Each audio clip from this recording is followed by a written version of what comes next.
think we forgot the sound. Well, you look beautiful. I'm in my sweatshirt today. Oh, there's Holly. Thank you. Can you see my necklace? Probably. I can. Oh, it's pretty. I thought people could maybe see the sound. Whoops, wait a minute. What's just happened here? I'm in my sweatshirt today. That's me. Okay.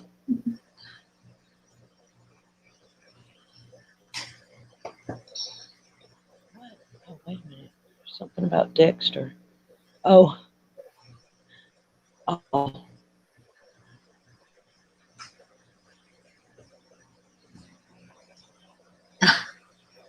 I never saw that. I love Dexter. Really? Did you watch that show? No, not the show Dexter. Oh, yeah. That show, I don't know. Dexter, yeah, he doesn't have the sound. We're up there. Hey, guys. I don't know if they can hear us. Father Fish is taking a short break and starting to stream, but I think he forgot the volume. But there's Dexter's World on YouTube, and he's in the Philippines, and he's got an integrated farm, and he raises koi and bettas and different mollies and guppies. He's just an incredible guy.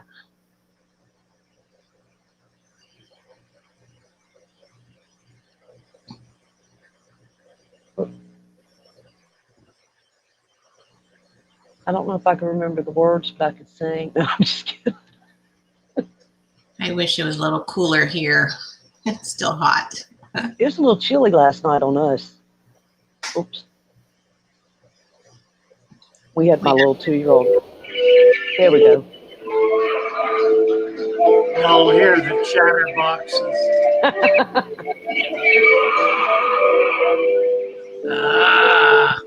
Thank you for my conquest. Yes. Beautiful, beautiful work. I love his music. His collection, it is magnificent. I really want to do some vocals with some of his music. Hello, Mary. Mary, try and sort this one out. Let's talk about fish, baby. Let's talk. Uh-oh. Talk about you and me. Let's talk about all the good things and the bad things that may be. Let's talk about fish.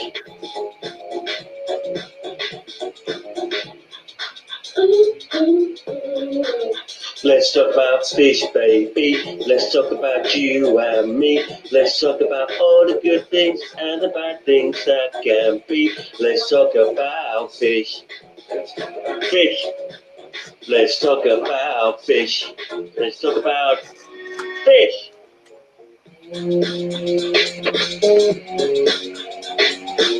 Instrumental break.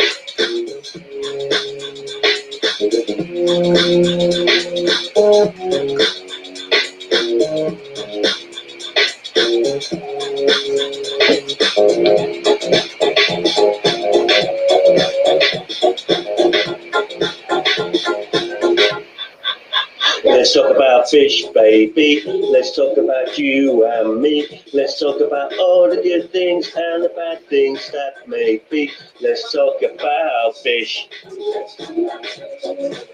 Let's talk about fish. Fish. Fish. Let's talk about you and me. Let's talk about all the good things and the bad things that may be. Let's talk about fish. Let's talk about fish. Fish. Yeah. Thank you, Lee. Good morning, everybody. Hi, girls. How are you? Good morning. Doing good. Mary Page, hi there. I'm finishing my coffee in my Father Fish mug. You got a mug, didn't you, Cassie B? Yes, I did. Okay, good. I just like the bigger ones. they look huge on the screen, though. Not big enough. That is a monster mug you got there. Petroman, hello. Andrew Todd. Good morning, Andrew. Case and Swartz got some new names here. First thing this morning. Still going young and strong. Right. Elbow cough. Now, we'll have none of that. How do you like my new t-shirt? Isn't that cool? Yes. These are not yet available to the open market, but we're working on it. We're trying to figure out how to order the little suckers. I sent you an email about that, and what it is, you need to open an account on your end. If you open the account, then I can submit the design. All right. I think that's what she told me. Okay. So look for an email. Okay, I'll do it. You don't need to zip it. You're doing fine. Okay. Oh. Mary and I get a little self-conscious sometimes if we're talking too much. Well, sometimes I leave you to it. So there's not a lot of option when I walk out. Glory. Oh my. Breaking it down. Lee Wilcox. Good morning, Lee. Nice to see you. Oh, I love that new intro that Aquarium Cop made for you, Lee, for your live stream. That is perfect. It's really, really nice. 40A, haven't missed a day since I discovered your channel. Not always hear the entire stream, can't always chat, but always lurking. Thank you, 40A. Delighted to have you with us. You and everybody else who's just so faithful and plugged in to our morning streams. It's a joy. It has certainly taken on a life of its own. We are at number, I don't remember what, 128, I think. 128 consecutive daily live streams. That's not quite true because the first 20 or so, I was doing not only daily, I was doing Wednesday and Sunday 2 streams. So there were a couple of weeks in there that had 9 rather than 7. But for the most part, in the main, and for all intents and purposes, this is the 128th straight day we have been coming to you non-stop. I don't know how you do it. It gets me up in the morning. You're getting me up in the morning, that's for sure. You know what's amazing to me is that I have not overslept once. I mean, I've been close a few times, but I've yet to wake up at 8 o'clock and think, oh my God. But it does mean there are days I get out of bed at 6 or 6:30 in order not to oversleep. Yeah, I do. Uh, About 5 o'clock, and if I'm not up at 5, I overslept. Right, yeah. Adult kid wants to come in and wake me up at 6:30 right before my alarm goes off. Right. Puts his butt in my face. I'm like, good Lord. I've had to move my face so I can anticipate it. Like, oh, it's coming. Glory.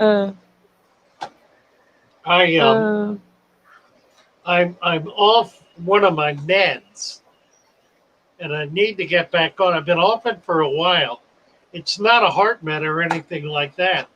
It's a urethral thing that allows me to, if I can get a little gross here, to urinate routinely rather than persistently. So until I can find that medication again, I'm up and running to the throat every hour on the hour. It's kind of ridiculous. So if I suddenly take off, you'll know why. We'll put you a bucket under your desk. Well, I thought about it. Really, I have given it some consideration. not to a level of doing anything about it. I even thought, well, see, the problem here is that I'm in the front of the building. The bathroom is in the back of the building. It's about a 25-yard walk, about 75 feet from the front to the back. So, uh-oh, he froze. Yeah. He probably doesn't know it yet. I told Danica and Roxanne yesterday I was investing in some Depends because I sat here for 2 hours. Oh, yeah. That's true. I was thinking that just before we came on. I'm like, I might have to excuse myself. Yeah, that's where I take off to. I've got chronic kidney stones that never go away, so it's not fun. I hear that like tea can cause that. Coffee, lots of coffee. I do that. No, it's a disease, a kidney disease, I think. Sorry, Father Fish. Is he still froze? Oh, yeah, he's still frozen. I thought I saw him move. Rohan said he had trouble catching the live stream, I think live yesterday. Oh, really? Loading. Hey, Marco. There's Marco. Don't tap on glass. Oh, hope that doesn't start doing him like the other day. Google kept taking off his messages. That's Fisk, right? That we saw his aquariums. He was in Hawaii, I believe. What happened? Fisk. Oh, it was Fisk, but every time he puts comments in the chat, it's like Google deletes them. I don't know what's going on with that. In the chat? Mm-hmm. It did it before. It's just his. That's weird. I don't know. Let's see. Well, I watched you later. I enjoyed your singing, Mary. Oh my gosh. I forgot I did that. I was like, did I really just do that on camera? I was enjoying it though. Oh, I was going to say, Reba, I'm not. Creative I am, but Reba, I'm not. And I saw the kitten on your shoulder and you made the comment. Made me think of my cat in the morning. Yeah, the butt in your face. I have to move my hand. Like I'll be laying there sleeping and he'll come up and I'll pet him and then he'll like sit on my hand. Yeah. And I'm like, oh, gotta move it. I don't want that on my hand. Or he'll lay on my arm. Whatever is there, he'll go pop and sit on me. And I'm going, really? Why do you always have to sit on me? I think it makes them feel secure. Let's see here. But Did I get everybody's hello? Your kid got up there to look at the aquarium. Yep. See, there it just did it. Message deleted by Google moderator team. Don't tap on glass. I don't know why it does that to you. Huh. I saw someone else earlier. It was like retracted. It was like, I think from Paul C maybe. Oh, okay. And I when I see that, I'm thinking they're taking their comments back. Lee says he's having hard times too. His audio and video. We just lost Father Fish. I guess he's gone on to the maybe on that hike. Put nitrates in my tank. Petroman, I have not noticed that. I've heard other people say that about blue vol stratum increasing nitrates a little bit. But I use RO. I don't use RO water though. I think that's what he said. He said it put nitrate. I noticed my nitrates are going up and I use RO DI water, not tap water. I do use tap water, so I don't know if that makes a difference, Petroman. Has anybody else had any experience with stratum causing any problems with nitrates? Although I have heard that from a few people. I was almost scared to use it because of that. Yeah, and I don't go near the stuff because I just don't know enough about it. Yeah, it's supposed to be. Stay away from. It's supposed to be inert, but it is. I guess it's a volcanic soil. I think. No, maybe it breaks down. I know it does break down. You have to replace it. Like this was like a year old, and I just capped it with sand. I just put the 2 inches of sand on it. It's not going to really break down, I don't think. So. Oh, Paul or David Samsel, I understand completely. Talking about kidney stones. Paul C says his comment was taken back. So does that mean his got removed? I don't know. I'm not clear on that. I missed that one. Well, did you take it back or did it get taken away? I have something called medulla sponge kidney. I have very porous kidneys from a kid, and it's like a sponge. You pick it up and the water just pours out of it. That's how my kidneys are. Chronic stones. Hello, Father Fish. You back? Yeah, my signal went out. Okay. Lee said he was having trouble too there.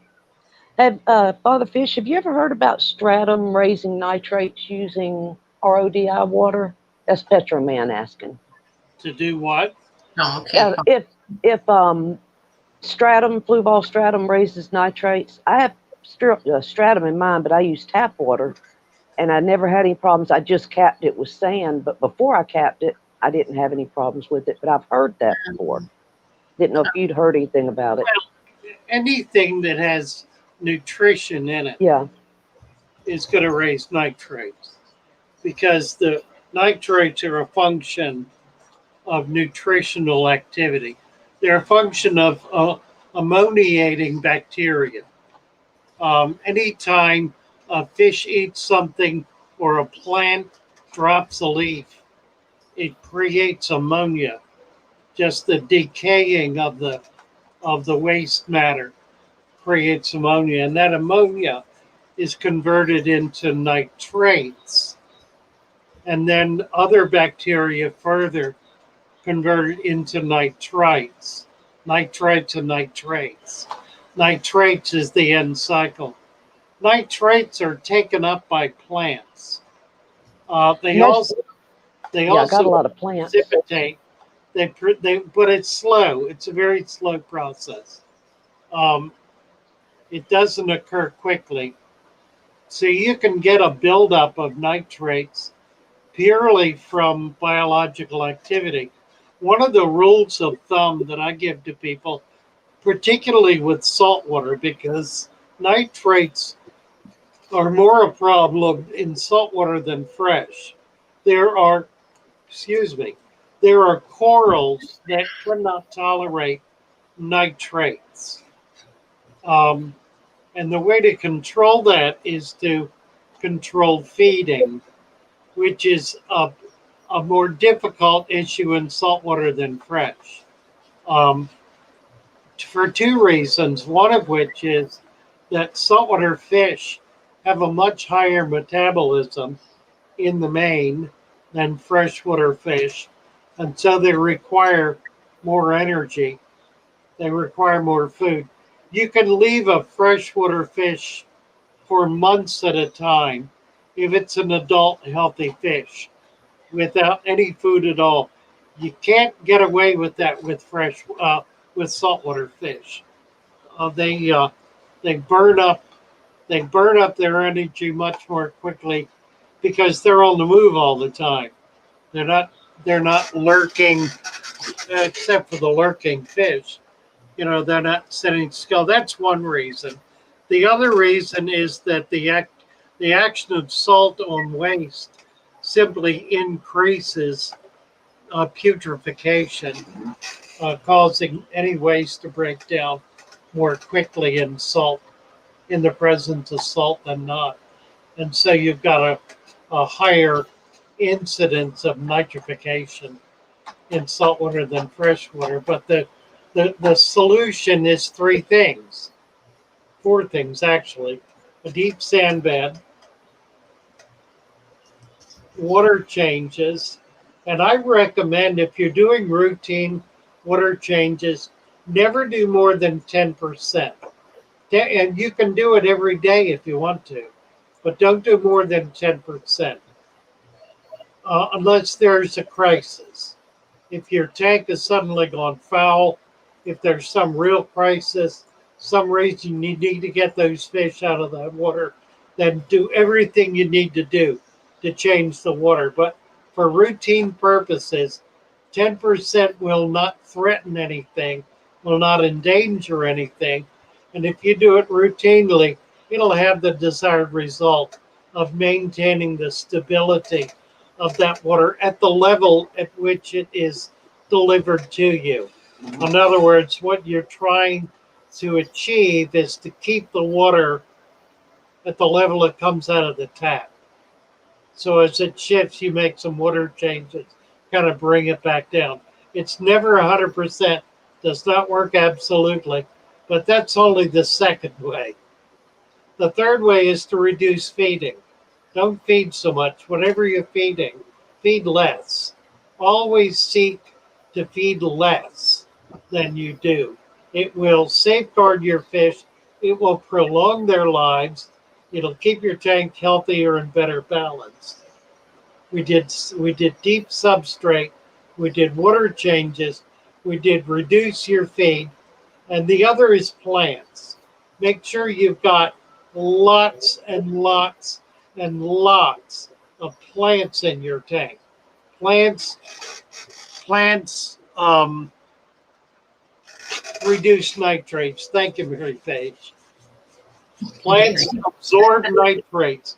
It's part of their nutrition cycle. So with the deep sand bed, the nitrates are going to precipitate to a certain extent into the substrate. But other than that, the other issues, water changes and plants, and the fifth is manually remove things like we were talking about it yesterday, excess bacteria in the form of algae. If you find excess algae, you just remove it. Kind of with a net, you can scrape it off the sand, whatever, try to get it out of there. All right. Where are we? Nicholas. Hello, Nicholas. Scrawl. David Piper. Thank you, Mary Page. You're welcome. What else? Patreon account. I've about decided what I'm going to do with story time, which will be excerpts from the streams as well as special pieces, is post them exclusively on Patreon.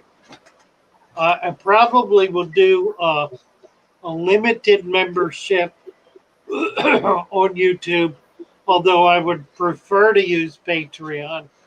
For all intents and purposes, there I've said it What twice, kind of? and I've never used that expression, but I just used it twice. Something's happening up here that I'm not in control of. That's always true, isn't it? Anyway, yeah, Patreon takes 10%. YouTube takes 30% of your donations, so it's going to be more helpful to Father Fish to use Patreon for your gifts rather than YouTube. Although I certainly appreciate it here, and there is a way for me to be able to post them on the streams. David just posted a super sticker, Father Fish. David, hi David, thank you. Thank you, David Samsel. Nice to see you. Mary Page, that site I pointed you to, frankly, Yeah. if you will look at his content page, he must have 100 links on it, and they are all to various platforms that he's on.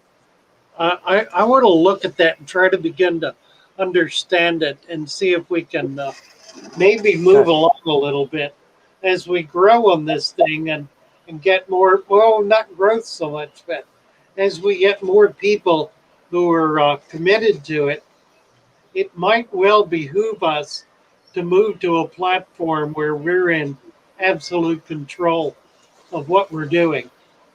That's less and less the case on YouTube. YouTube is more and more intrusive. They're taking down hundreds of sites a day. Yeah. And they're removing probably millions of people from sites every day. Yeah. And unsubscribing people, just all kind of weird things. Huge numbers. So I want to look Holly at this. said you can gift through PayPal, Father Fish, but PayPal will take something if it's like a credit card. They'll take a small percentage. I don't remember what it is. Yeah, But I if it's think from your it's bank account, they won't take anything. oh, PayPal. PayPal is like 1 or 2%. That's true, absolutely. Yeah, and you need to link a bank card or a bank account to PayPal. I've used it for years and years. Um, I don't always agree with its politics, but it's a good service, and it's a service that is done with some care. So I use it consistently. The other thing is if you're exchanging money as a personal gift, like to a friend or a family member, they do not take any money out at all on PayPal. So you can do that as well. Just list it as a personal gift. Again, we need to have a way to be able to acknowledge on the stream those kinds of gifts. So we'll look into that. Yeah. I know Frankly does it. I don't know how he does it. He's one of these wizards, I think, who's got 20 different things going at once. Anyway, I'm just tickled that 2 months later I'm able to get on a live stream and not feel like anxiety that I can't get on there, or if I could do something with the microphone and stuff. But little steps, where I'm balling on a no budget. you and me both. What's Holly talking about? Lois feed. All right, feeding the least amount. Is that what she means? I don't know what she means. Don't know if she meant fee. No problem, Lois. I'm because we were talking about PayPal and she was the one who brought that up. Yeah, Ruben Sharrock said the same thing. Yeah, and again, if you do it as a gift, they don't take anything at all. Well, does it still have to be like from your bank account though? Because that was my understanding. It's really bank account, or I think, I think they can use a credit card as well. Really? Okay. Yeah, because I've tried it and I'm like, I've had trouble getting it to work properly.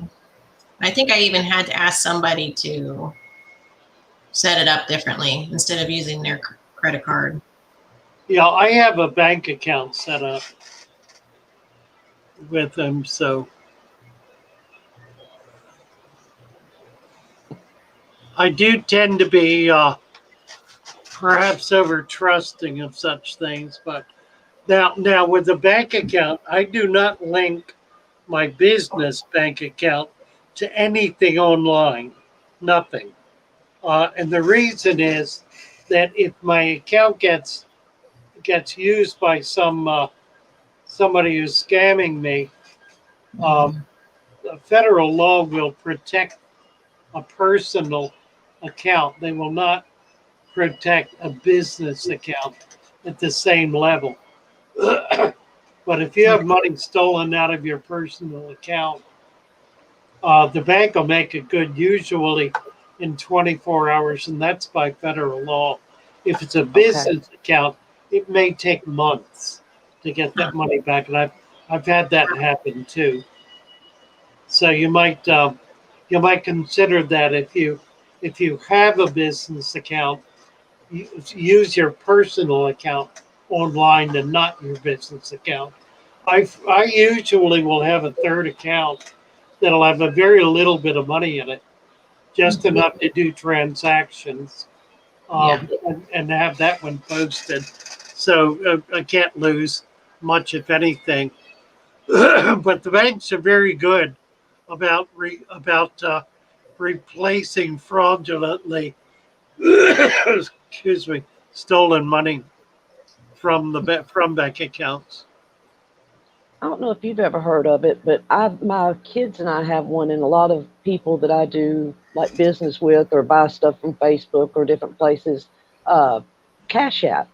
I don't know if anybody does Cash App, but it's like nothing. It's you get a debit card, I get a debit card, and it's as simple as just putting in your code and sending it back and forth.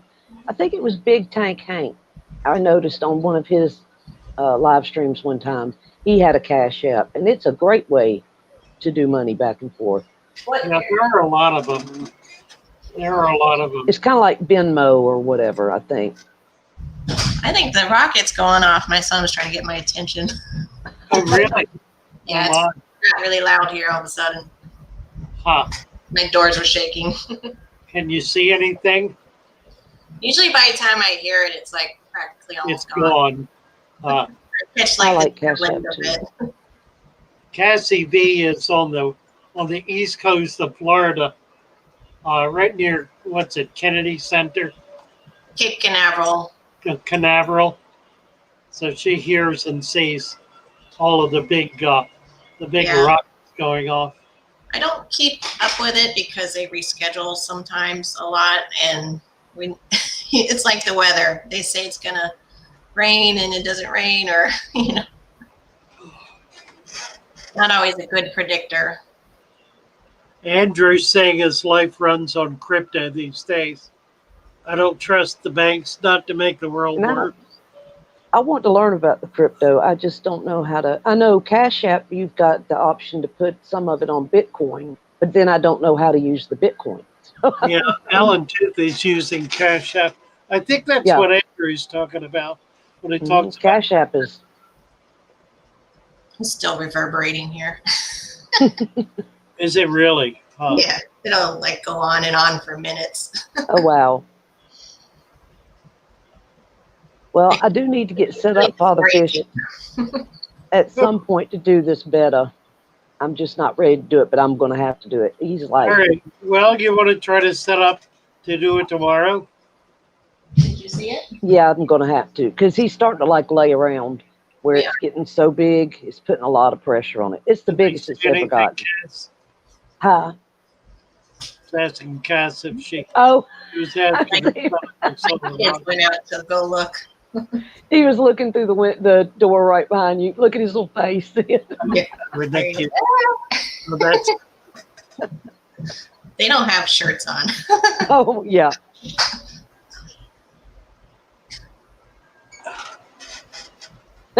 Word Dunlap. That's how my mother-in-law was. She kept her cash stuffed in all kind of places in the house. Under the bed. Ever tell the story about my father's mother? I think it did a long time ago. It's a great story. I still hear the rumble. Really. That's been minutes. That's wild. Still be on the pad. Yeah. Maybe it's a test. Is it a no, test? it rumbles that long. Oh, wow. Really? Wow. And then it peters off. Huh. Talking about money in banks. Word Dunlap said my father had a cardboard box full of cash that never got stolen. My father's parents were both deaf. They could not hear and talk. They became deaf as little children. My grandfather never used his voice. He could, but he didn't. My grandmother never did. They met in state school for the deaf, married when they graduated, raised 3 children. My grandfather worked at the same job as a printer on an old, what's called a cold type press. He worked on that press for about 65 years until they finally shut the company down. And that's when he stopped working. But they had a routine. They had rented a little house on Franklin Avenue that they actually wound up buying back in the 30s. I think they bought it. He always worked. He always had a job. My grandmother never did. She raised her children and kept the house. She was a big woman. She weighed about 300 pounds. A very big woman. My grandfather was a very tiny man. He was about 5'6" and never weighed over 120 pounds. But he was solid muscle, wiry little guy. He could take a piece of rope, a piece of like clothesline rope, and rip it with his hands. He could actually tear it, and he did it with the way he folded it. He was an absolute genius about such things. He could do a lot of strange things like that. One of the probably the strangest thing that he ever did, and for my money, the most harrowing thing he ever did, was he never spent a penny on a dentist. Never went to a dentist in his life. And as an old man, he did not have a single tooth in his head. Wasn't like he had good teeth. But every time a tooth went bad, he would pull it out himself. He would work it until it got loose enough to yank it out. He was impervious to pain. I don't think the man ever felt pain. That reminds me of the scene with Tom Hanks going at his molar. On the desert island. Yeah. I didn't like that scene very much. Yeah, it Makes me cringe. Yeah, it makes me cringe thinking about it. But as an old man, he could chew meat with his gums. He had made them as hard as bone. Gosh. Now, he couldn't chew big pieces. It had to be cut little. So his wife would cut his meat in little pieces, and he would chew it. Wasn't gumming it. He was chewing it. I mean, it was thoroughly chewed. Anyway, that's an aside. Money. He would bring home his paycheck. Now, it was not a check. It was an envelope with money in it.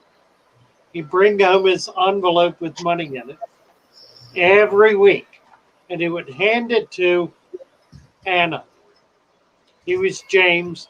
She was Annie. He would hand it to Annie. Annie would take the envelope, put it in her big black pocketbook. She had a big black purse. It was half the size of her. It was a monster purse, a really, really big purse. She had a strap that went over her shoulder. It went up against her with her arm around it, and that was the position. It was like she was holding a gun or something, just clamped against her side. And that's where you saw that purse. When she was at home, it followed her around. When she was out, and she would go out, she went to market once a week. She would go to market on Friday. And she always went, if you know Baltimore, she went to the Lexington Market. Now, the Lexington Market back then, this is in the 40s, 50s, 60s. It was like a, excuse me, it was a farmer's market. Farmers and other merchants would set up stalls and sell their wares. They did it so 6 or 7 days a week. I think they were open on Sunday. She would go in and she would select a live chicken, have it dressed, and if that would go in a bag under her other arm. She would select a piece of meat like a roast, whatever vegetables and other foods she needed. She would buy enough that day for the whole week. And she would when in order to pay for it, she would not take the purse out from under her arm. She would open it, reach in, take out the money, and pay for whatever it was. She never let go of that purse. Well, years later, after 30, 40 years of this lugging this purse around. Her daughter, Adelaide, said to her mom, "What's in the purse? What do you got in there?" And she said, "My money." "Money," she said, "my money." What do you mean? What money?" "My money." "Show me, Mom. Show me." So she opened up the purse and they began counting. Oh, wow. When they got up to $15,000, they decided there was, and this is, now mind you, this is on a meager salary over a period of about 30 years, 25 to 30 years. She had saved pennies at a crack, $15,000. It was enough to buy a home. They bought a very nice little bungalow home in Arbutus, sold the old one, and moved into it. And they were, of course, delighted. The money then went into a bank account. But that was my family. That was my grandparents on my father's side. On my mother's side, it wasn't a whole lot different. They were very, very, very tight with money. My grandfather on my mother's side worked for a number of military industrial complex businesses, like Glen L. Martin, for example. He was head of the machine shop at Glen L. Martin. He made all of the tools that they made the airplanes with. He was an engineer. But when he hit about 40 years old, he decided he was done with corporate.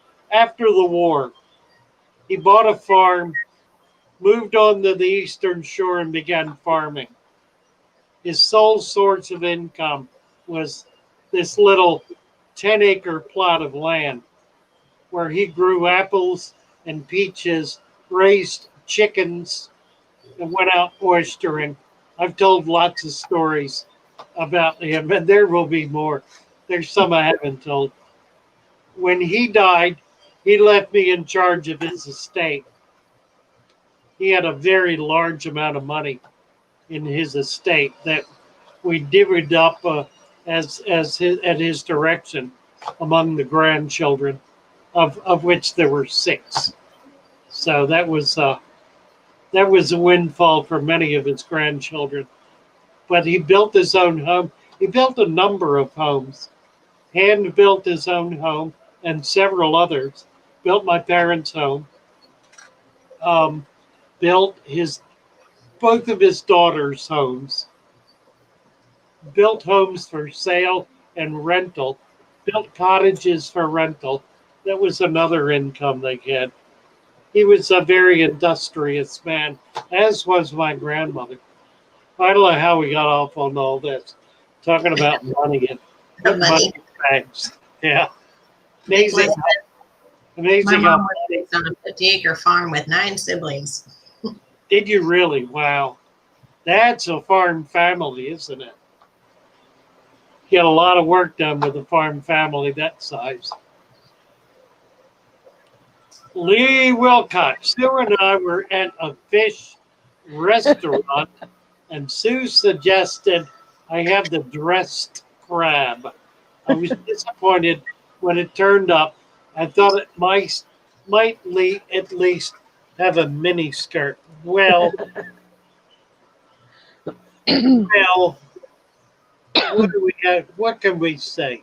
Nicholas, my mom was raised on a 50-acre farm with.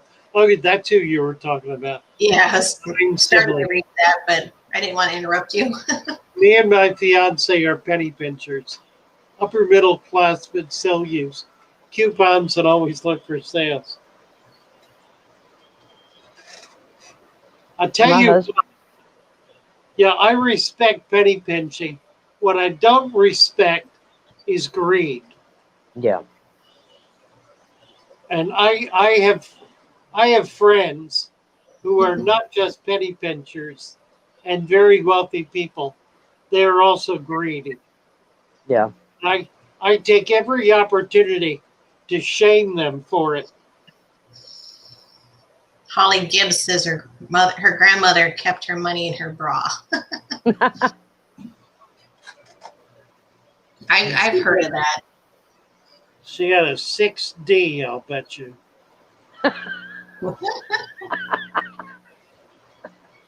Talking about big families. In high school, kind of before you get a wallet, like we would do that. We would tuck it in our It's always strap. tucked in right there.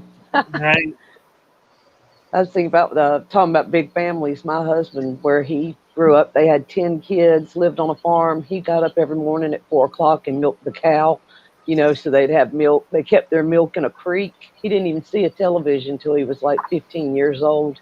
They still had an outhouse when we got there, but they had a beautiful home, built it. And, yep. Yeah. Mm-hmm. Oh, Sure Word did. just had a message retracted. I don't know if he did that or not. He is starting to say his grandfather made whiskey during Prohibition. Oh, yeah. And the next message got retracted. So, Mary, since you said that, now I'm like, are people doing that, or is Google doing that? I don't know. I know Fisk, I don't know if you're still here, but the ones Don't Tap on Glass, Father Fish, that he came up and showed his aquariums. I think he was in Hawaii, had the big monster fish in the tank. Yeah. The little stuff.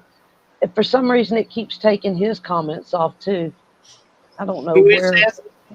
His name is Don't Tap on Glass. I haven't seen him again in a few minutes, but his name was Fisk, and he came up a couple of times and visited with us.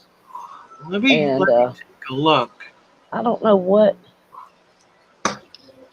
Because sometimes it'll stay deleted, and then I'll go try to read it, and I think I'm redoing it. I think when it says message retracted, it's just somebody retracting, just doing it themselves. Right. Is that what you're seeing? Oh, he says it. Okay, Chris Hale. Okay, he's here. Is Chris? I can't say your last name. Alili? Yeah. Okay, Chris. Now we know. Okay. So Chris is Fisk, or Don't Tap on Glass. Good job. Cats. There's the problem. Let's see. Cassie, I need your email. What's your email? Do you mind giving it out, Cassie? What? Yeah, you have it. I've talked to you with it. Well, yeah, I'm sitting on the permissions thing right now. Okay, I'll have to go back and find it. Just looking though for this. Moderators, approved users. I was going to say, do we have any? We need to do a wrench party. Hidden users. I don't know. Ward Dunlap doesn't have a wrench. He's been here a while. A lot. Hold on a minute.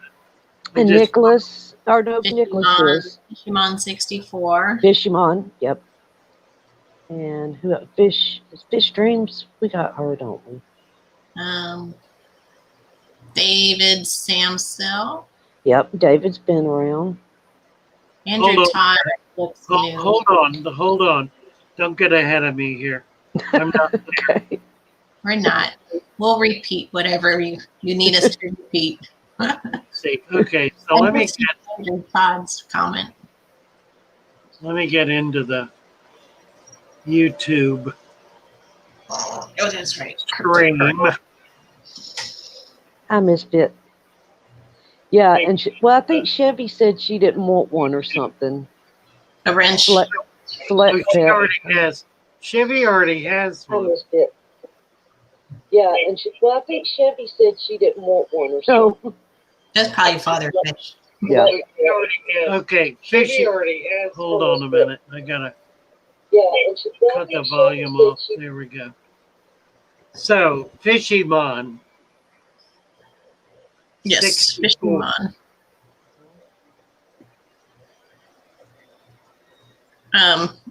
Ward, Dunlap. yeah, Ward Dunlap. I have trouble saying the word word. Ward. Wood. Select Pet. Worded bird. David. Samcell. Yeah. Select Pet. Andrew Todd, you got to come back tomorrow to get your wrench. Unless Father Fish decides to just give it to you today as well. Fishy Bun. Andrew's, Select Pet. Andrew's been here a few times now. No, Andrew the past Todd. week. Yep. I have a question from Rohan from the other day, Father Fish. When you're ready, I will try to ask it. Okay, we got everybody now. Manish just came on. Good morning, Manish. All right, go, Cassie. Okay, we were talking about sumps a few days ago, if you recall. Yes. And he had asked this question, and it didn't get answered. What is the difference between sumps without substrate and with a substrate? And then he added on today, like filter media versus substrate in a sump. So I guess without substrate, with substrate, and filter media versus substrate. Oh, well, okay. So think of a sump as a second tank that you have tied into your first tank. So what you've done, if you have a 55-gallon tank with a 20-gallon sump, that means you're running 75 gallons of water in a single system. Think of it as one system. So what you've really got is two tanks tied together. Obviously, there can be no substrate in one or both. If it's no substrate in one, then the substrate in the other is going to act as the primary filtering agent for both. If you have it in both, then you're increasing the substrate filtration and detritus removal. If you put floss in it or rocks or some other kind of media, that you simply have added that media to your 75-gallon system. So if you think about a sump as a second tank that you're tying into the first tank, then that gives you a sense of what you're really dealing with, and what you may decide to do with it. You kind of do anything you want. I mean, if you want to use it as a grow out tank, you may want to have it bare bottom. But that's only going to be effective if the water flow is very, very, very slow, allowing you to physically remove waste from the bottom of it. Generally, I like to do a deep substrate in both. It simply adds to the total volume of what you're doing and gives you a healthier tank. The other thing I like to do is add a light to my sump so I can grow plants in it. And you can have a different population of fish in there too, and that's significant if you've got a tank, for example, of silver dollars, and you want to have a lot of plants to take out the nitrates. You can grow out those plants in the sump and keep the fish in the main tank and still have the benefit of a planted tank with plant eaters. So, that's something you can consider too. The same thing is true for predators. You can have predators in one and essentially prey in the other, both living in the same water column.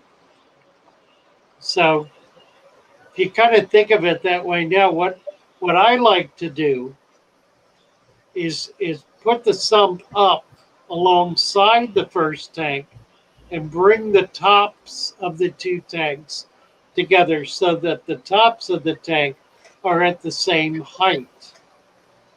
Then you simply need to put a U-tube or something to flow water from one to the other. Have a siphon that's a permanent siphon. Put some strainers on the bottom. I use little flexible plastic webbing material that I sell through Get Gills. I'll try to get that on the list. That keeps fish from passing back and forth. And then have a small pump in one that's pumping water back into the other. That gives you two tanks with the same water. You can add a third one to that, a fourth, a fifth, and so forth. You can add as many as you have room for tanks on that same level. And then do another level in another room or another part of the room. It's a great way to be able to link your tanks together in order to be able to maintain a more stable water quality. The admonition that people have, or the anxiety, I should say, that people have about doing that is that it will spread disease. I, in 50 years of doing this, have had disease spread in that way. And it becomes an easy enough matter if you want to cut one of them off to simply bypass that tank, go from this one over that one to the other one. There are ways to do that with downspouts. It gets a little more complicated. If you look at my video on plumbing, it'll show you some clever ways to be able to do all that stuff. Yeah, that's a good video. Don't Where it shows all your systems. Yeah, Yeah. and it's very simple systems. There are a lot of ways to skin that cat. I've seen a number of different ways to do it here on YouTube. Some of them very simple, some of them very complicated. Mine went through a number of evolutions and wound up being a very simple double tube, just a U-tube kind of system that's very effective. Case and Swartz. Thick substrate harbors denitrifying bacteria that eats nitrates, prolonging water change intervals. Be wise to oxygenate to neutralize sulfates. Didn't know about the sulfates. That's interesting. But the other is absolutely true. A deep substrate, or what he's calling a thick substrate, increases denitrification. It also breaks down waste because it creates an anaerobic environment which the roots of plants require in order to take up nutrients. The roots of plants actually create an anaerobic environment around them that breaks down the waste that they absorb. If they're able to penetrate into an anaerobic environment, it allows for a richer environment of nutrients for the plants. Don't tap on glass. What's he talking about? That is He that's just Chris sent Chris Halali or whatever. He's on here. He's got 2 accounts, but when he tries to come on Don't Tap on, that's his account name for YouTube. For some reason, Google keeps deleting his messages, so he's on here on his phone as Chris Halali, who is also Fisk. Yeah, We've seen that. Yeah. He wants you to try to diagnose it, Father Fish. He's also morning, done Colin. tap on glass. Right. Yeah. Same person. Let me go back and look again. I morning. was just looking at my blocked list. I'll look at it again. Oh. So he's typing again. Yeah, I didn't see anything like that. Let me look at it again. Yeah. See, it just did it again to me. Yep, just deleted. And then I think he's Cass, sending I think, test messages. yeah. I send it, Cynthia. Good morning. I hope I didn't scare you, Cynthia. I was trying to get more information the other day about the wood you were trying to use. It was hard for me to understand which wood you were using or choosing to use, because we don't have pictures and we're trying to picture it in our mind. So I had this picture of like wood that had just come off the tree and was full of bark. So I don't know. Lee's voting for more wrench party for Case and Schwartz and Yeah, I don't see anything here. No, yeah. I don't know why it does that. It says the I don't Google have Mediator team. I have a I'm block trying called to apologize to Cynthia in case I made her feel I bad. have a block called Hidden Users.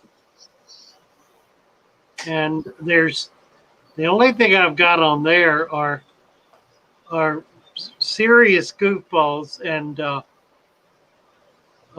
other things. No block words, no block links. Don't see anything.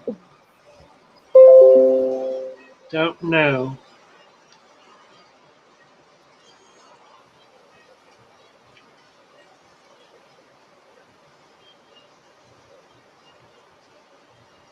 Chris is asking, can you send a link and I will accept it through the phone account? I don't know if, I think, are you wanting to come up, Chris? StreamYard link. StreamYard link? Hi, Nicholas. He's off to the fish store. Yes. Oh, Where are you going have to a go? wonderful day. Does he work at a fish store, or are you going to go Are buy you stuff? going for the fun of it? Who's this? Nicholas Graw. Oh, He said he's Nicholas. off to the fish store. Oh, Thank Fish Stream you, is in North Tom. Florida. That makes sense.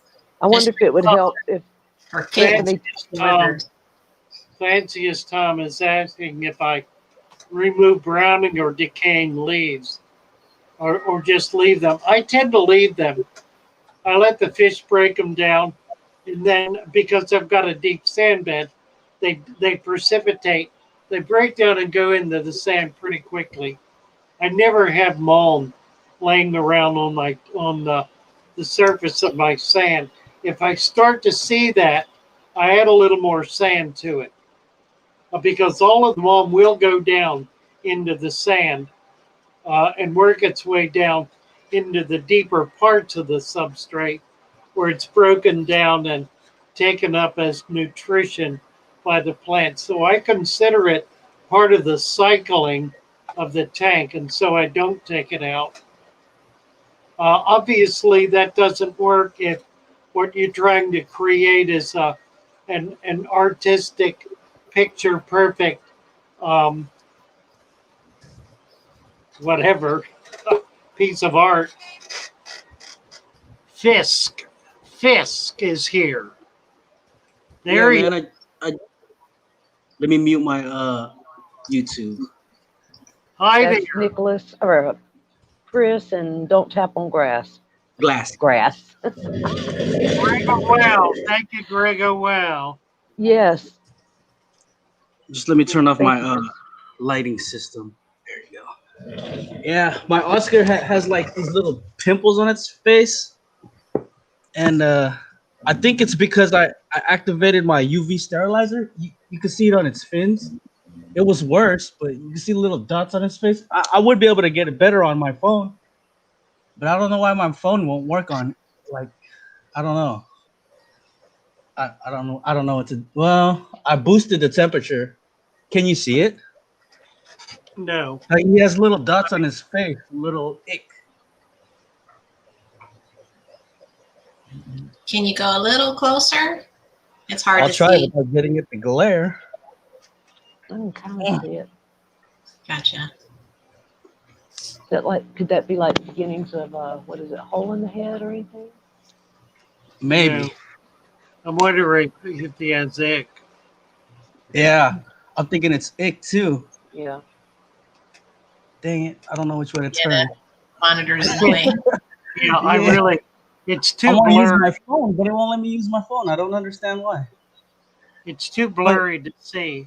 You can come on with your phone, or you How? can't to do I the can't. StreamYard. I can't. It I won't, can't. it won't even let you do StreamYard. Here, let me grab my phone and I'll show you what's going on. Greg Wow would like to know when you feed a fish that's been put in the hospital tank. Preferably not at all. It is best while you're treating a fish to not feed it at all. Yeah, we can see your phone. Yeah, and it doesn't go through though. What doesn't go through? When he Did- tries to The click on the link. It says message deleted by Google. Well, no, when Yeah. you join StreamYard on your phone. Yeah. Okay. He's the one. He's don't tap on glass, Father Fish. The one that keeps. Yeah, Okay, we here it know is right here, right? Click on Uh huh. it. Yeah. And Click then it on it. says report or block. Those are the only options I got.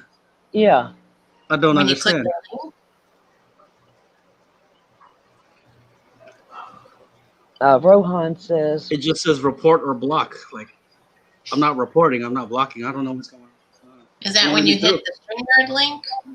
Yeah.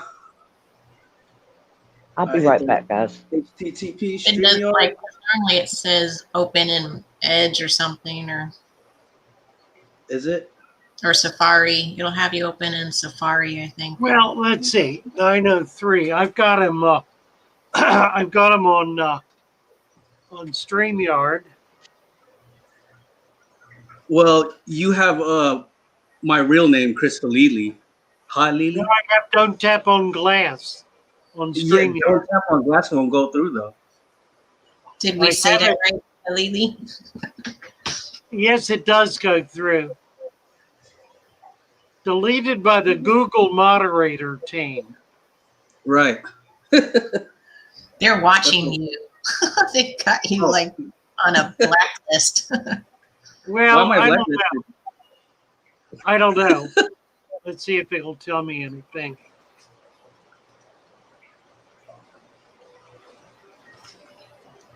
Maybe I can catch the Report remote dead. timeout behind.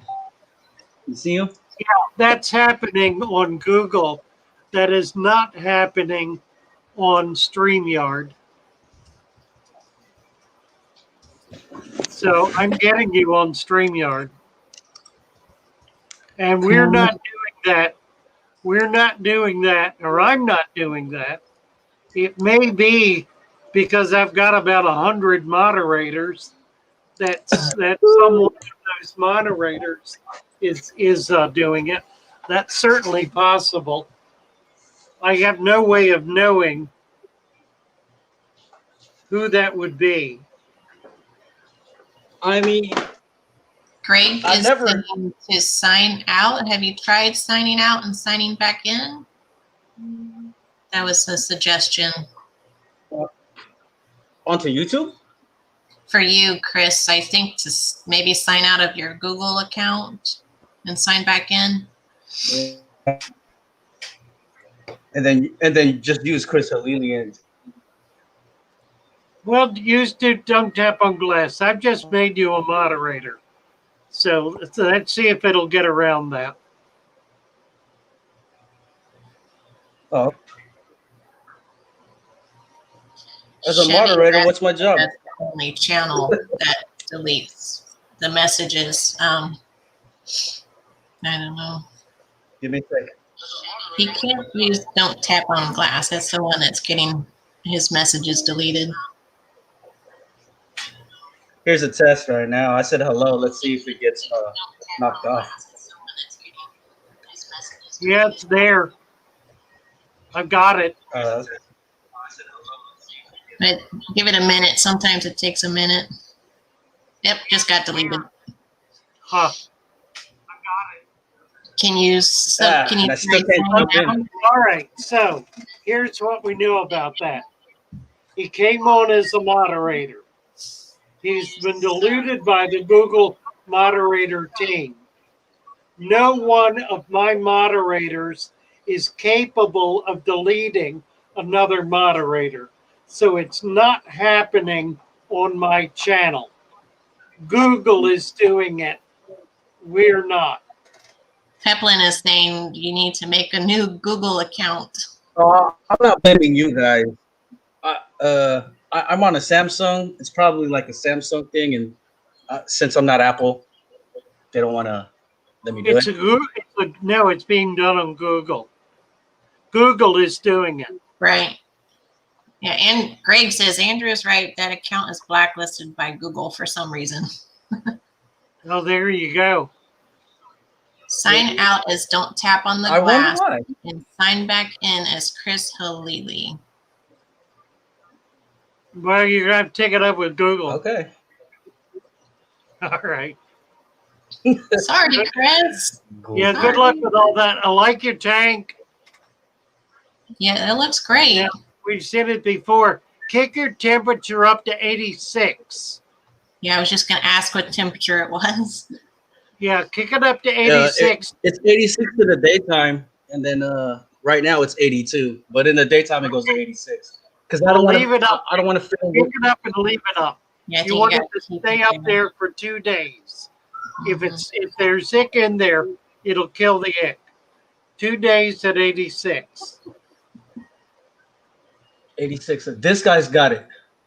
The other ones had it, but it's gone now. You can see remnants on the fins on this one, and a little bit on his head, but it's not holding the head. Well, that's what's going to get rid of it. 86 for 2 days, then that'll get rid of it.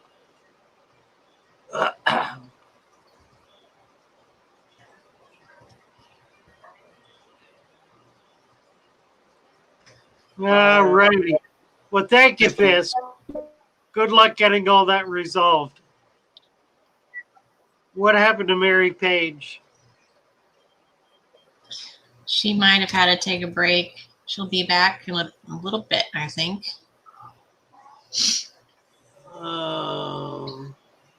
Cynthia had a comment asking about, I think, a fish. I'm trying to go back and find it. Yeah, speaking of sick fish, my silver cellophane beta has fin rot. I already separated it, and she's medicating it. I was and has fed it a while ago. Yeah, what happens when you add food to a tank where you're medicating is it creates waste, which creates bacteria. And generally, bacteria is the very thing you're trying to control. You're not going to starve the fish. If it's in there for a week, 2 weeks, even a month, you're not going to starve the fish if you don't feed it. And it will allow you to have pure water. So you want to be able to do that. You want to be able to, when you put a fish in a hospital tank, rule number 1 is never feed that fish, because that destroys the pardon me, destroys the sterility of the tank. You want that to be as sterile as possible.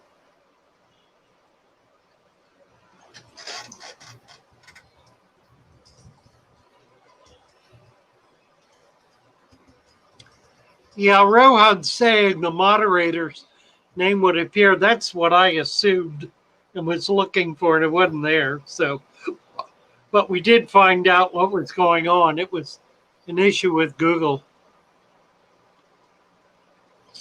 Select Pet says ick stops reproduction at 86 degrees Fahrenheit and dies at 89 degrees Fahrenheit. Good water changes will dilute it too. So, father fish, 86 versus 89. I don't know about 89. I know 86 gets rid of it. 89 is certainly not going to hurt anything. You can kick it up to 89. It's not a problem at all.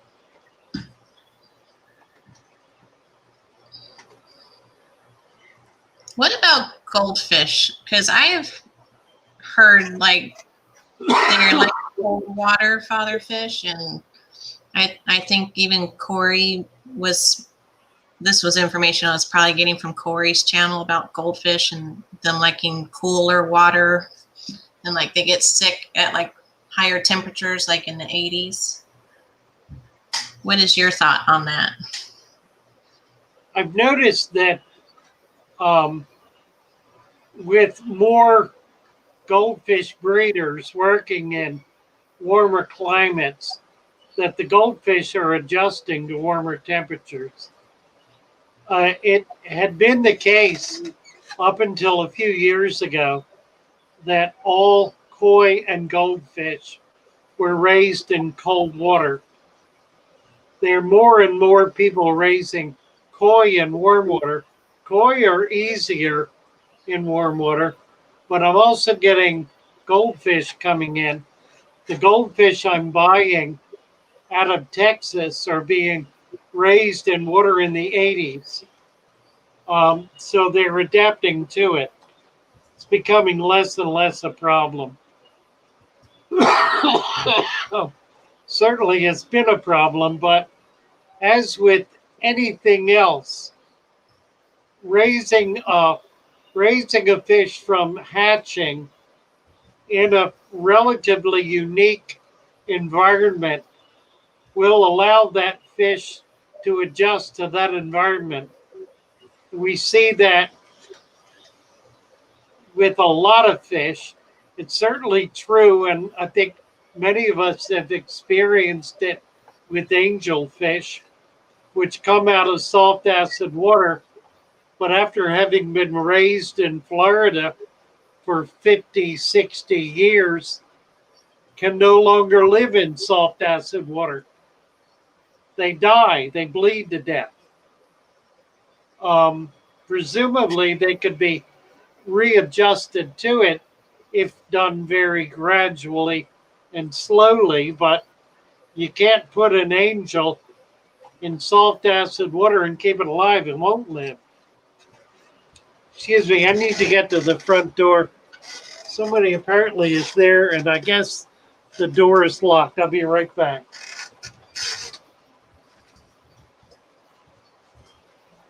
I forgot about it. 9 o'clock.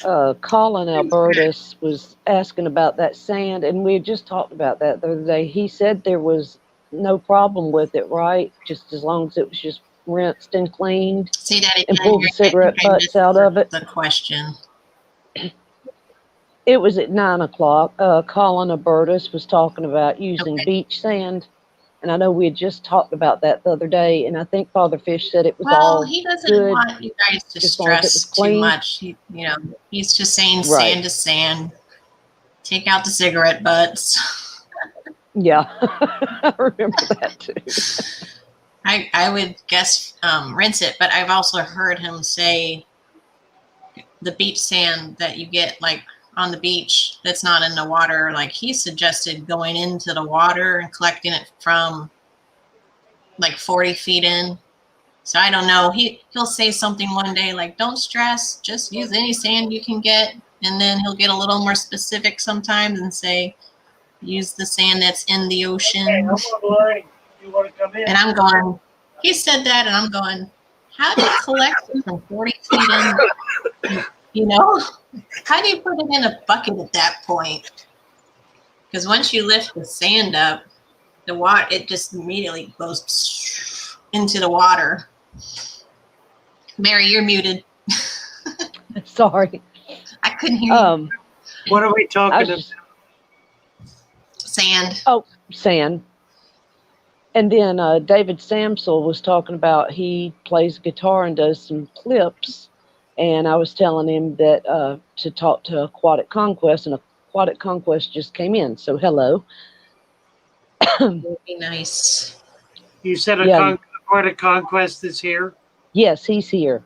Oh, wonderful. He just came on. I have been missing you. People use heaters for goldfish in shops in India, says Rohan. Ha. Well, the reason I asked was because my aquarium is normally around 82 degrees Fahrenheit since it sits in the window. And I was hearing Corey on one of his videos talk about goldfish and give goldfish advice, and he was suggesting like lowering it to below 80 degrees. Yeah. Which I'm like, well, I'd have to get like a chiller to do that. John is talking.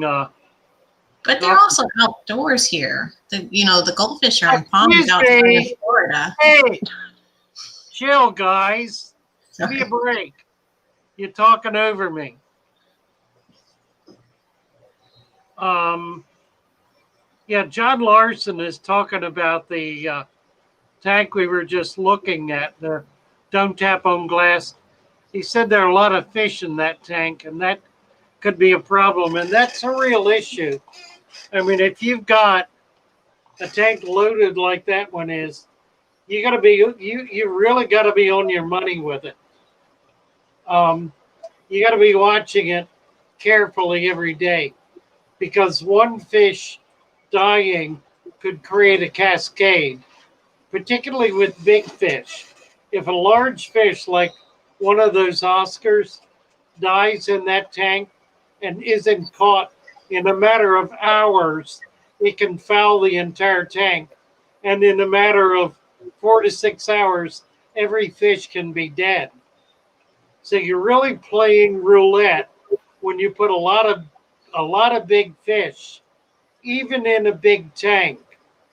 It's dangerous. The other thing that can happen very easily if the electric goes out or the pump goes out and the water stops circulating, it will become deoxygenated very quickly, because there's so many fish putting so much pressure on the environment that your water movement, the pumping and aeration is pulling in more oxygen into the water than it would otherwise do naturally. And that's being used up. So you've created a net negative oxygen pressure on the tank by having more fish in it than can be maintained without anything running. So the test for this as to how many fish you can put in a tank is to turn off all of the water circulation, turn off the pumps, turn off the aeration. If fish begin rising to the top, then you have an oxygen deprivation. You've got less oxygen exchanged than you need in order to support the fish in the tank. So reduce the number of fish in the tank. You can go the other way too. When you put a new fish in, turn everything off, put the fish in, give it an hour. If they're acting normally, everything's fine, then you're good to go. Turn your systems back on. If they start rising to the top, then you've got an oxygen deprivation. In other words, the water column, the water surface is exchanging oxygen for CO2 at a slower rate than it's being used up in the water column. If that's the case, you've got too many fish in the tank, such that if all that system stops, like overnight, you could start losing fish. And if you lose one, you're going to lose them all, because the one will create a bacteria bloom that will burn up more oxygen that'll create another dead one, and so forth. And it creates a cascade effect where you may wind up in 12 hours with one fish struggling at the top to survive. Be very careful about that. It is how most people who kill tanks full of fish, that's how it happens. I'm sorry, Cassie. I'm having trouble talking because I've got phlegm in my throat, and it doesn't allow me to talk loudly enough to be heard, I guess. I apologize. I didn't realize you were trying to respond to somebody. Yeah. Yes. Hey, Father Fish, Aquatic Conquest had a birthday. Oh, my. Lee just told us about. Oh, wonderful. Well, happy Yes. birthday, Aquatic Conquest. Happy birthday. Did you do a birthday song? I have sent him a couple of emails. I want to know if I can get some lyrics and do some singing with. He's doing old time blues, which I dearly love. You know, kind of the old Louis Armstrong kind of stuff. And I really would like to do some vocals with some of that, and that'd be great fun. If there's a way we can work that out, I'd love to be able to do it. Cynthia made a funny comment at 9:22, Father Fish.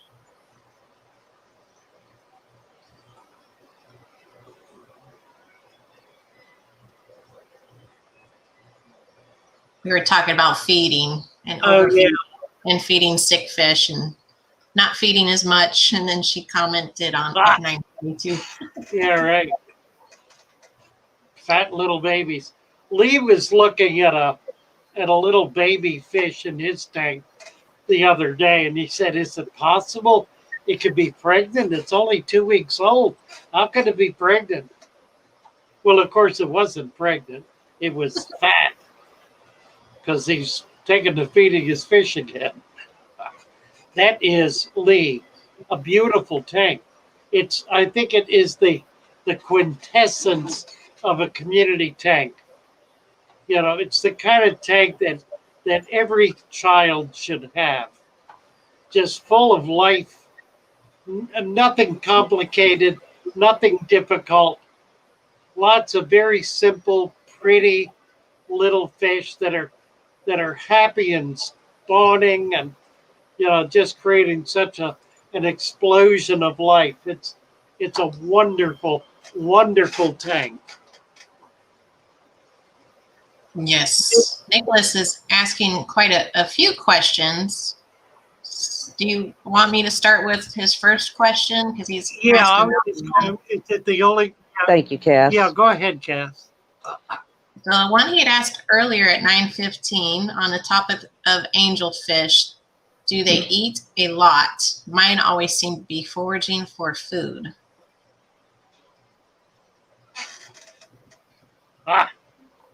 Okay. That means they're healthy. If they were not foraging, they would be sick. A hungry fish is a healthy fish.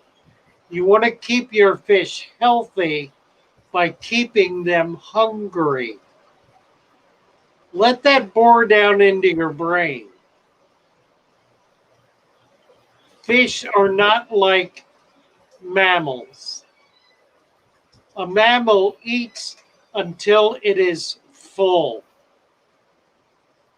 Fish never eat in the wild until they are full.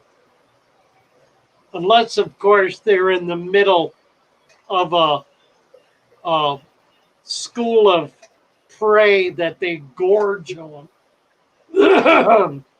But even then, nature is such that they're not going to gorge for long. They'll reach a point where they'll slow down and the prey fish will be able to get out of their way. Fish in the wild are always hungry. They are never full. There simply is not the volume of food available to them to be able to be. Coupled with the fact that fish only digest about 10% of the food that they eat. They are a processing machine. And they're a processing machine that processes at a relatively low level. The reason for this is to create partially digested food for other animals living in the environment. Other kinds of fish, like smaller fish, invertebrates, like crabs and shrimp, microscopic animals, a whole host of living creatures in that environment depend on the waste from larger fish in order to be able to survive. A hungry fish is a healthy fish. If you're trying to feed your fish so they'll be full, you're going to kill them, because they will eat, and they will eat and eat and eat until they die. Do not try to feed your fish until they're full. What you're really doing is giving them a death sentence. You're also fouling your tank. Your fish are living in a very restricted environment. It's an environment that is very easily overwhelmed by bacteria, the kind of bacteria that burn off oxygen, that cause the kind of problem we were talking about a few minutes ago. Whatever amount of food you're feeding your fish now, feed them that amount, but only feed 10%. Feed them 10% of what you're feeding them now, and it will not be too little. In point of fact, it will probably continue to be too much. So feed them then 1%. Feed them 1% of what you're feeding now. You can feed it, and here's the secret. Fish digest their food in about 2 hours. It's taken in, it's processed, it's put out. 2 hours. That food remains in their body 2 hours. Now, for very large fish, eating a big meal, it's longer. But for little fish, community fish that you're feeding pelletized food or some other kind of prepared food, that food stays in their system no more than 2 hours. That means you can feed them. It does not mean you can feed them every 2 hours. It does mean you can feed them 2 or even 3 times a day. If you're feeding very, very, very tiny amounts of food, you want to get their interest up, but you also want them to forage. And if you have a balanced aquarium, if you have a system that has lots of plants growing in it, some algae growing in it, if you have a deep sand bed that's producing life in the surface of that sand bed, then you have a lot of foraging material for your fish. They will find lots and lots of food. Remember, in a balanced environment, part of the balance is the system's ability to create food for the higher order animals in the system. Now, if you've got a bunch of 6, 8, 10, 12-inch fish, that system, unless it's 1,000,000 gallons, is not going to produce the kind of food that those fish need. We're not talking about that. We're talking about a community tank of little fish, like Lee's aquarium. a community tank of small fish. Lee went 6 months without putting any food there at all. And on his observing um, times, he discovered on Poop Patrol that all of his fish were digesting food because Yep. they were all producing waste. They were all pooping, even though he put no food in there at all for months at a time. The tank was producing adequate food for them. So try to think about those things and try to compensate for them in order to create an environment that really is a balanced environment where your fish are happy and thriving because they're living in a place that not only is safe, but it is healthy for them. So Lee what else wants- have you got? Yeah. Oh, Lee just wondered, do the frogs eat the fish waste like, other fish, or does he need to stop? Let's see. They will. He said he went. Yeah, the frogs will eat the flake. They'll eat the pellets. Obviously, they prefer worms. But do they eat fish poop like other fish do? I think that's what he was asking. I don't think so. Okay. They're not a fish. Right. They're not a fish. So they don't function the same way. Frogs typically are looking for live food. They will eat a certain amount of non-live material. You can get them on fish food because it smells like live food, I guess. Yeah. But they're going to be looking for live food. Little worms, crustacea, little tiny fish, that sort of stuff. They're not a fish, so they don't act like a fish. Petro Man was wanting to know if what was your protocol for feeding baby discus? I know last week he was asking, they were like still probably feeding off the slime coat. So yeah, you want to let them go for at a least good rule of thumb. weeks. At least a couple of weeks. Once they start moving away and start poking around, looking for other sources of food, that's when you know you need to add something else. Brine shrimp is good. You can do. I really like feeding golden pearls, the tiny golden pearls. You can buy them from Brine Shrimp Direct. It's a fabulous baby fish food. It also comes in larger sizes for larger fish. Cass, was there anything else that Nicholas was talking about that they didn't cover? There was. He had another question after that one. Hold on 1 second. I've got somebody here at the window. Okay.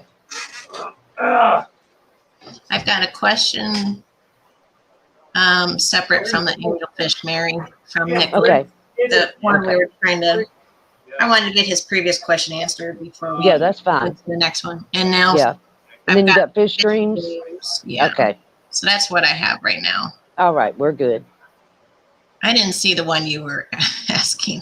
And then Yeah, Just put at Cassie B, guys, and or at Mary. I've got the list of questions here. I'm trying to ask them in order of appearance when I have a chance and or Father Fish calls on me. I'm gonna do that in a minute. David's asking me while Father Fish is gone. I was talking about my Danios. yeah. And I don't remember what I said. I think I said they're skinny. They're zebra Danios. And they're always foraging in my tank. Well, good for you. So I will tend to feed like instead of every third day, every second day, because they look skinny to me. Like they're not getting enough food. And I'll feed them the Hikari pellets. And I'll try to feed like 4 pellets per fish. So they go fast. I mean, those little guys are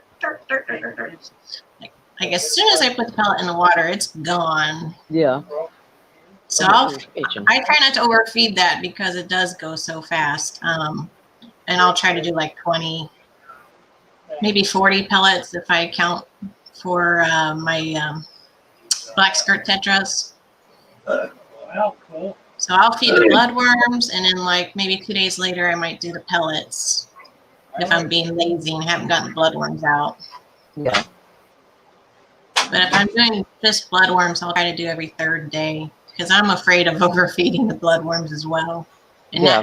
that I feel like that might foul the water faster than the pellets. Yeah, definitely. All right, where are we? I was answering a question David had asked me about my Danios, but I can get to Nicholas's question if you're ready, Father Fish. Yeah, go ahead. So at 9:22, Nicholas asked, can I add more fish to my 60-gallon? He has Yeah, I was looking at a list that of list. fish. Yeah, I've got the list. Okay. At 9:23, it's a 9:22. 50-gallon, 60? 60-gallon. Yeah. If he had, now, Nicholas, do you have plants in this tank? Do you have a deep sand bed? Tell us a little more about the tank. How's it set up? If you've got a deep sand bed with plants and you got a fair amount of plants in there, you could easily do in a 60-gallon tank 2 to 3 times the number of fish you currently have in that tank. I would say it's understocked.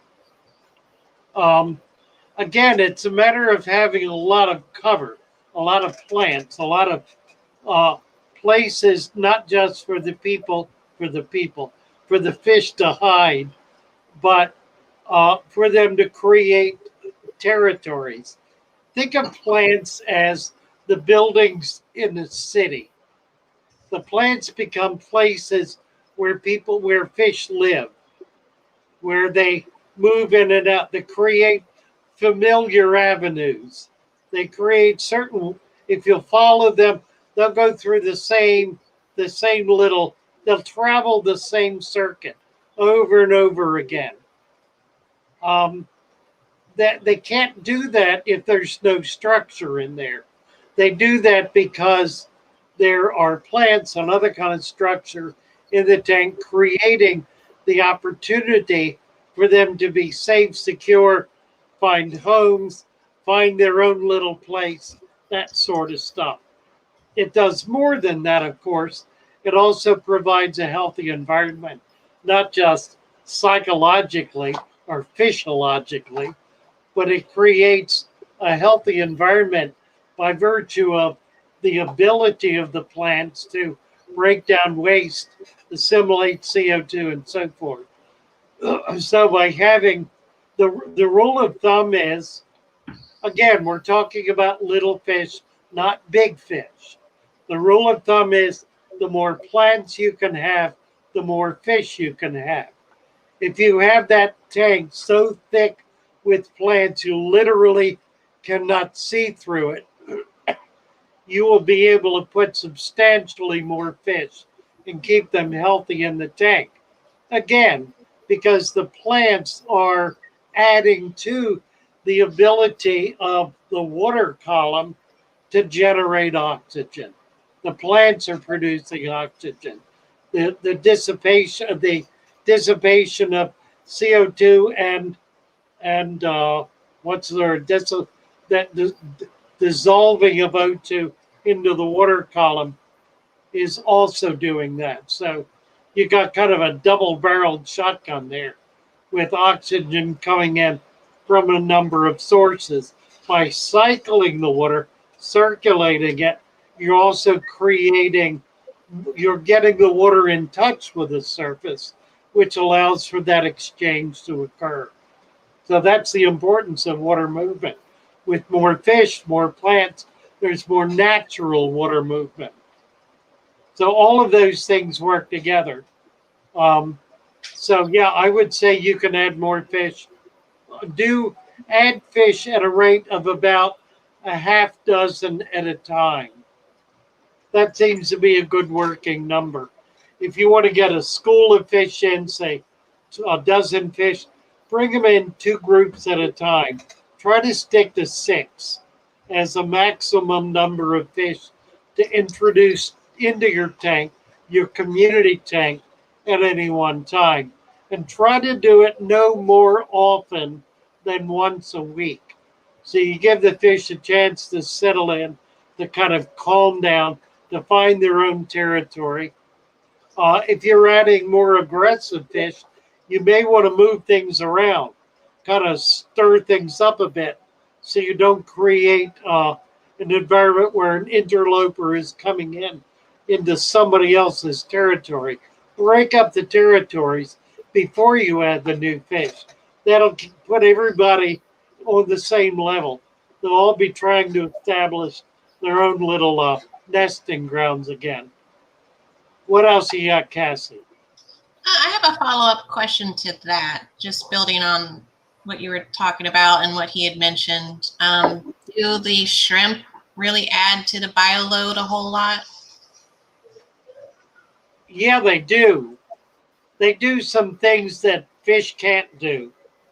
One of which is to eat cyanobacteria and other kinds of slime bacteria that develops naturally from the breakdown of wood, plants, and waste. So they're very, very beneficial in that respect. Are they going, do they poop as much as fish, or do we have to worry about them, their waste product? No more than any other fish. The issue of waste becomes a problem when the issue of feeding is a problem. If you're putting more food into the tank than the biological system can handle, you will begin to develop a foul condition. You'll notice it first as an odor. The tank will begin to smell bad. If your tank smells bad, the first thing to do is to stop putting food in it. No, the first thing to do is to look for dead fish. The second thing to do is to stop putting food in it. The third thing to do is water changes. And then look for something that's fouling the water. It's not normal for water to smell bad. That only happens when there's something wrong. When the environment in the tank is not sufficient to overcome the waste that's being produced. And that waste could simply be uneaten food, or it could be eaten food that exists in too great a quantity. The biggest single crisis in any fish tank is caused by the fish keeper. That is true 100% of the time. It is never the case that a tank goes bad all on its own. That does not happen.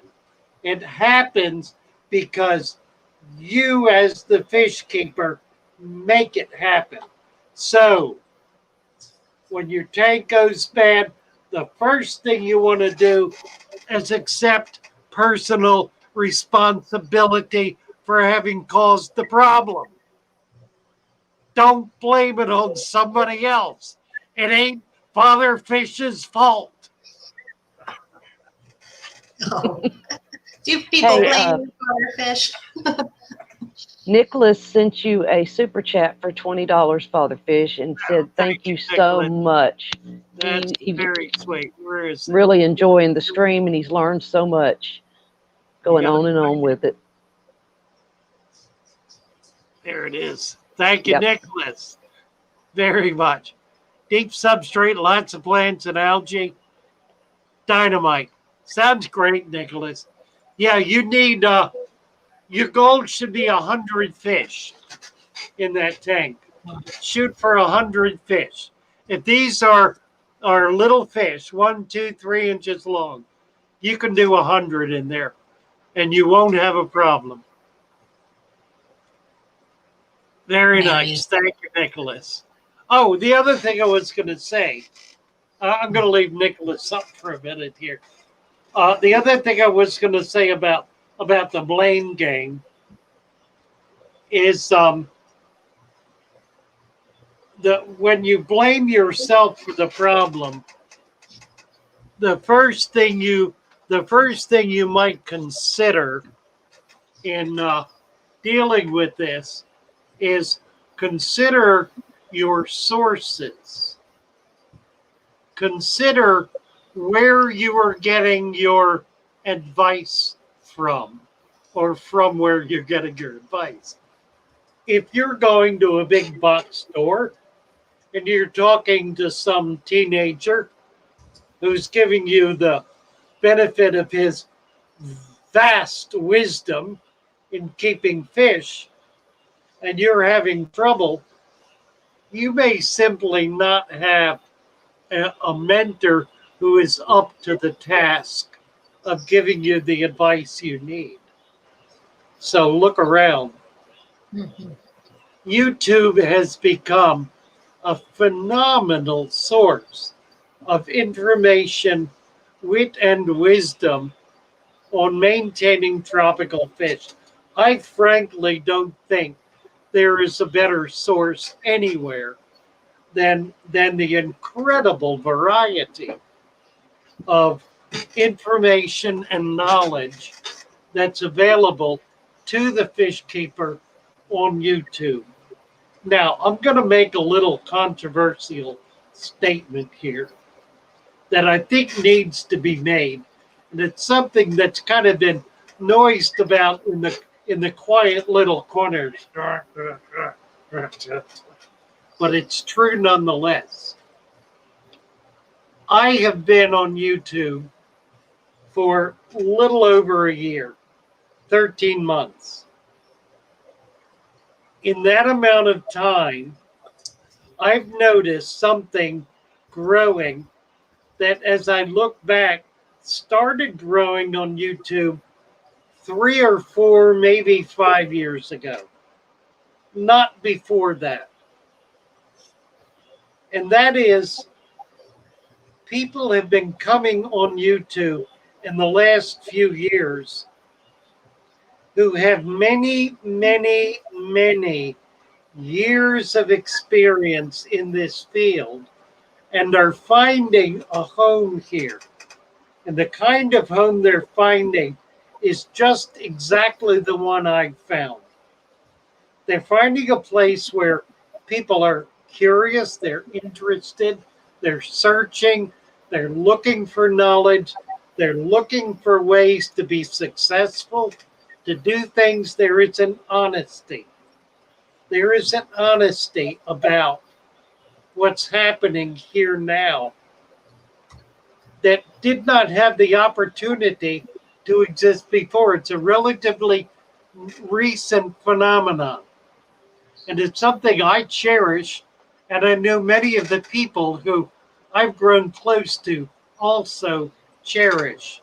Many of the people who have been around a while are especially excited about it because it is finally giving this venue the kind of depth and authority that it has always had the potential for, but never somehow really seemed to be able to achieve. I think part of that has been the ability of the fish fam to get away from the silliness of YouTube and get into the power of YouTube to be a genuine source of knowledge, authority, wisdom, and a deeper dive into the issues that we're concerned about. I don't need to say more than that, because I don't need to get into any negativity here. I think that's enough said about that. Thank you, Nicholas, so much. for your $20 super chat. Deeply Yes, thank you. appreciated. And I have a question from Fish Dreams. Hopefully before you go, Father Fish. Oh, hello, Fish Dreams. Where are we? Oh, we still got 10 minutes. 9:33. She We're asked, still good. which plants would be good for a deep 90-gallon aquarium with angels? And I'm not familiar with that fish, Acaris. Carisons. ACARAS. Carisons, yeah. For a deep tank, I always like plants like swords, the Amazon swords. There's so many different kinds of swords available today. Different shapes, colors, beautiful, beautiful swords. Also Vallisneria, the new jungle val, the twisted val, is beautiful stuff. I've had strands of that 6 feet long. It's amazing. Sagittarius, if you can find it. It grows wild here in Florida. We've got strains of it that I've been maintaining for years. Any of the longer growing plants will do extremely well in a deep tank of that type, and they'll look good because they'll reach all the way to the top of the tank, and canopy makes a really beautiful kind of growth pattern.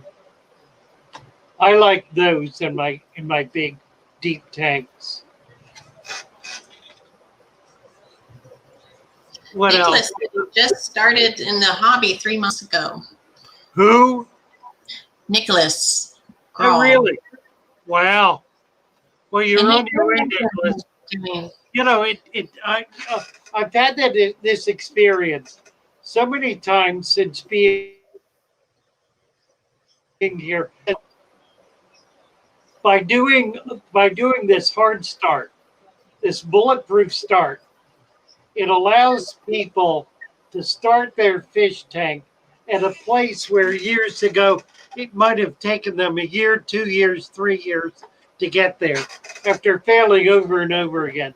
It takes the failure out of the game. Now, that doesn't mean you can't fail, but it doesn't mean you're not gonna, because you will. You're gonna fail. Things are gonna go wrong. Something is gonna happen, because that's the nature of life. You're gonna wind up with a 2-year-old throwing the entire can of food in the tank, and you won't notice it until everything's rotten and dead. Or your neighbor comes over and feeds them. Or a neighbor. But yeah, while we're on that subject, if you're going away on vacation, lock the doors and do not give your neighbor either the key to the door or, more importantly, the can of food for the fish. Don't do it. That reminds me, that's what started my problems with my goldfish. Let them starve. They're not going to starve to death. They're not going to. You put food in the hands of somebody who doesn't know what they're doing, that entire can of food will be in that tank day one. Guaranteed. And I prepackaged all mine. For the time you're okay. Every 3 to 4 days. Dump one. This is how many. I can't get it. Yep. I gave him. That's right. Oh dear. If you do that and you make all these little packages, all these this is for 1 day, this for day 2, this for day 3, doesn't matter. Doesn't make a bit of difference.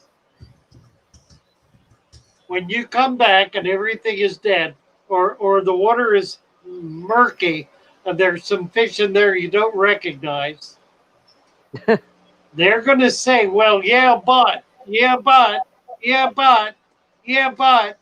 they were still hungry. No. And there you go. A hungry fish is a healthy fish. We've gone full cycle, haven't we? Yep. You know, that was one thing, my tank, when it had all the algae and stuff on it, but the water was clear. it was, you know, the water was still, because he just fed little bits, but I worried myself to death about that one, about, is he going to go over there and think, oh, I should feed him a little more? But he was good. I know. Yeah, it's a real issue. I mean, I can't tell you how many times people have come in here and said, or called me up. They'll call me up and they'll say, I'm going away for a month. What can I do about my fish? And I say, do you have plants in the tank? No. Well, come get some and put them in. Now what do I do? Nothing. Nothing. But I can have my neighbor come in. Okay, you can do that. That's fine. Hide the food. Let them check the lights, check the pumps. That's it. No food. Not ever. Never. And if you can't trust them, don't let them. Because they will say, oh, but they were hungry.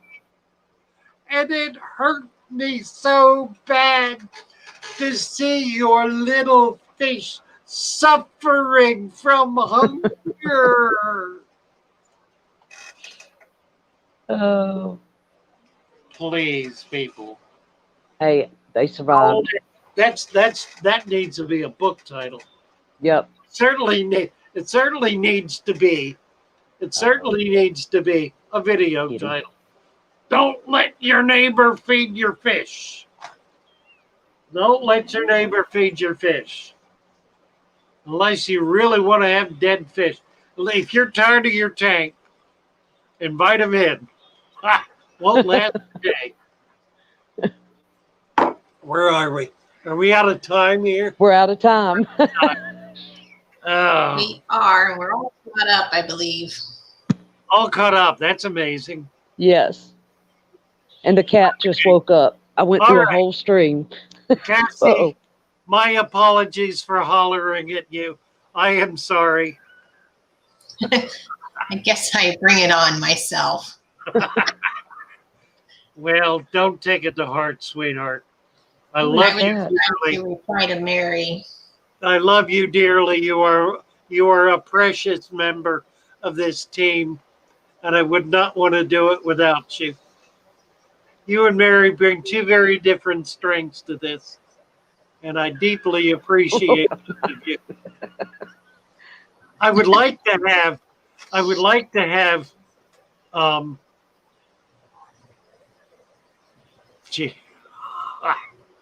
never mind. Oh, no. What were you going to say? I'm trying to read. There's another name that snuck in here. Raghuram. I was hoping Paul C. would come up today.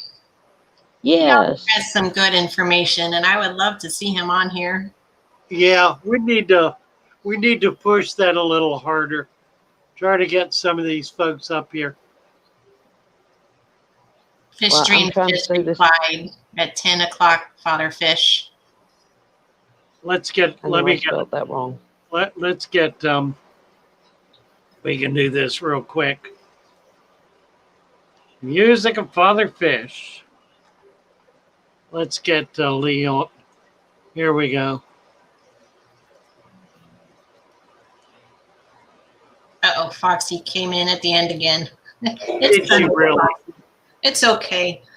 I debated whether or not to come on today because it's Sunday. And I said, no, if it was Mary, I would. That's all right. She and Kenny were on here yesterday for 2 hours after we signed off. I finally had to kick them off my computer. Oh, were they still on there? I had to leave. For an hour after you left. Wow. Oh, my goodness. I was off running the shop, and they were back here chewing the rag. It was amazing. All right, let's see if we can get Lee up here. Doing his thing. Here we go. Somewhere. Here it is. All right. Let's go. Let's talk about fish, baby. Let's talk about you and me. Let's talk about all the good things and the bad things that may be. Let's talk about fish.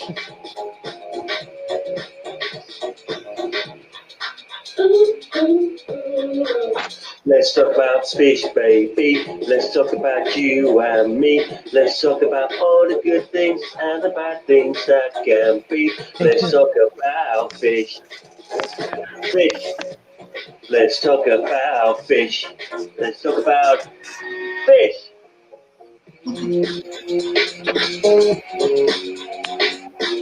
Instrumental break. Oh, I love it.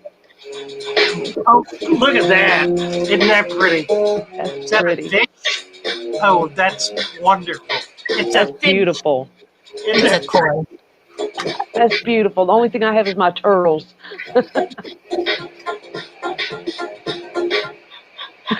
I can see Father Fish in a fishbowl right now. About you and me. Let's talk about all the good things and the bad things gotta be that careful may what be. plate will Let's fall talk about fish. Let's talk about fish. Fish. Fish. Let's talk about you and me. Let's talk about all the good things and the bad things that may be. Let's talk about fish. Where's Lee's? Let's talk about fish. Fish. Bye, guys. Love you That all. one all day. Happy Sunday. Bye-bye. Love you guys. Have a wonderful day. Bye bye.